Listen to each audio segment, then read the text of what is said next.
On July 6, 1946, Sylvester Stallone came into the world, but not without struggle.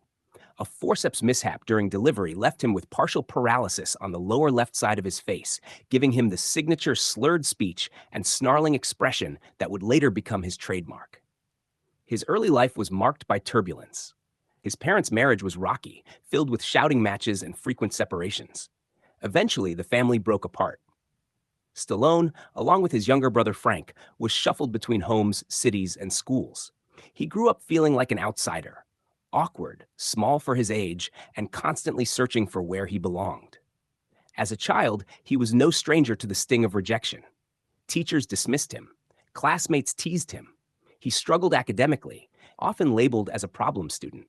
But deep inside him burned a quiet defiance, an unwillingness to be defined by circumstances or setbacks. Chapter 2: Searching for Purpose. In high school, he discovered athletics. He found confidence in his body, in movement, in performance. He also fell in love with movies, particularly the kind that told stories of underdogs who fought back. In those flickering images, he saw a reflection of himself. Not who he was, but who he could become. Stallone began studying drama, first in Switzerland and then in Florida, before attending the University of Miami. But school wasn't enough. The classroom couldn't contain the ambition building inside him. With little more than a dream, he packed his bags and moved back to New York City. He slept in bus stations, he worked odd jobs, cleaning lion cages at the zoo, ushering at movie theaters, even selling his wife's jewelry. In his darkest hour, desperate for money and food, he accepted a role in a low-budget adult film. It wasn't glamorous, but he didn't feel shame. He saw it as survival, just another step on a brutal climb to something better. Chapter 3: Writing His Own Destiny. It was during this period of poverty and hunger that Stallone started to write. Inspired by a real-life boxing match where an unknown fighter held his own against a world champion, he sat down and poured his soul into a screenplay. He wrote day and night, and in just 3 days, the first draft of Rocky was born.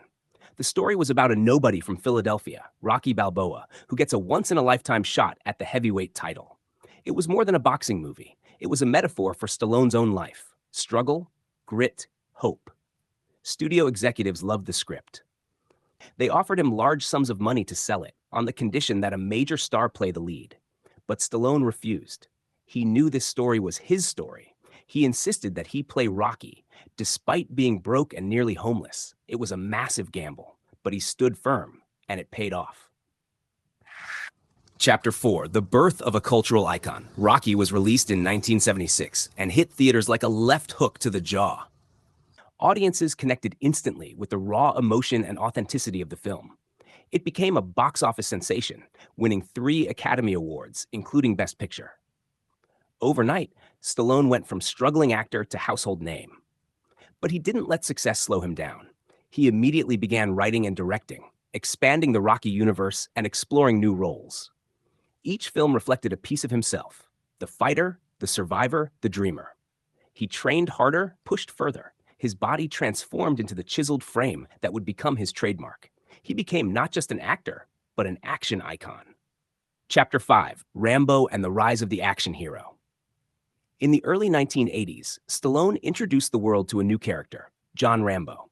A tormented Vietnam veteran pushed to the brink, Rambo was a symbol of post-war trauma, rage, and survival. First blood struck a chord. Audiences didn't just see explosions and violence. They saw the pain beneath the surface. Rambo wasn't just fighting others. He was fighting himself. The character became a franchise, and Stallone once again was at the center of a cultural phenomenon. With Rocky and Rambo, he had created 2 of the most enduring characters in cinematic history. As the 80s rolled on, Stallone cemented his place as the king of action cinema. He released hit after hit: Cobra, Over the Top, Lock Up, and Tango and Cash. His name was synonymous with grit, strength, and blockbuster spectacle. Chapter 6: Fame, Failure, and Reinvention. But the higher you rise, the harder the fall. By the early 1990s, the box office began to shift. Audiences wanted something new, and Stallone's brand of action felt like a relic of the past. He took risks, starring in comedies and dramas, but many flopped. His name stopped guaranteeing ticket sales. Critics were unkind. The media declared him washed up. But Stallone wasn't finished. He returned to basics. He trained harder, took on smaller roles, and patiently waited. Then in 1993, he exploded back into the mainstream with Cliffhanger and Demolition Man, both critical and commercial successes. Through it all, he never stopped believing in himself. Chapter 7: The Comeback King. As the 2000s approached, Stallone faced personal and professional crossroads. He was aging, Hollywood was shifting, but instead of disappearing, he did what he had always done. He fought back. In 2006, he shocked the world by bringing Rocky out of retirement in Rocky Balboa. Many doubted it, some laughed, but the film was a triumph. Critics praised it, fans embraced it. The underdog had returned, older, wiser, but still swinging. 2 years later, he brought Rambo back to the screen in a darker, more brutal chapter that reminded everyone why these characters mattered. And then came The Expendables, an action-packed love letter to the genre he helped define. Surrounded by fellow legends, Stallone reminded the world that he wasn't a relic. He was royalty. Chapter 8: Passing the Torch. In 2015, he stepped back into the ring, this time not as the fighter, but as the mentor. Creed introduced a new generation to the Rocky legacy, with Stallone playing an older, grieving Balboa who becomes a father figure to the son of his late rival, Apollo Creed. The film was a revelation. Stallone's performance was layered, vulnerable, and deeply human. It earned him a Golden Globe and an Oscar nomination. He wasn't just an action star anymore. He was an actor, a storyteller, a legend. Chapter 9: Beyond the Screen. Off camera, Stallone's life was just as dramatic. He faced heartbreak, divorce, and personal loss, including the tragic death of his son, Sage. But he also found healing. He married Jennifer Flavin, with whom he raised 3 daughters. Fatherhood softened him, gave him perspective. He began painting, sculpting, and writing. He launched a production company to support new voices. He became a mentor to young actors, sharing his hard-earned wisdom. His body aged, but his passion never waned. Chapter 10: A Legacy That Endures. In recent years, Stallone entered new territory, starring in television for the first time with Tulsa King, a critically acclaimed crime drama. He opened up his personal life in a reality series alongside his family, revealing a more intimate side of the man fans had only known through larger-than-life characters. Still writing, still acting, still dreaming, Stallone shows no signs of stopping. He has become more than a movie star. He is a symbol of endurance, of redemption, of never backing down. From a troubled kid in New York to a global icon, Stallone's journey is proof that failure doesn't define you.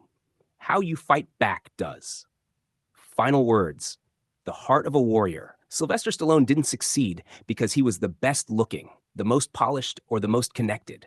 He succeeded because he refused to quit. He wrote his own destiny, literally and figuratively. With every punch thrown, every script rewritten, every character shaped, he carved his place into the stone of cinematic history. When people hear the name Stallone, they think of muscles, action, adrenaline. But those who look deeper see a poet, a fighter, a dreamer. He's not just a Hollywood legend. He's proof that the underdog can rise.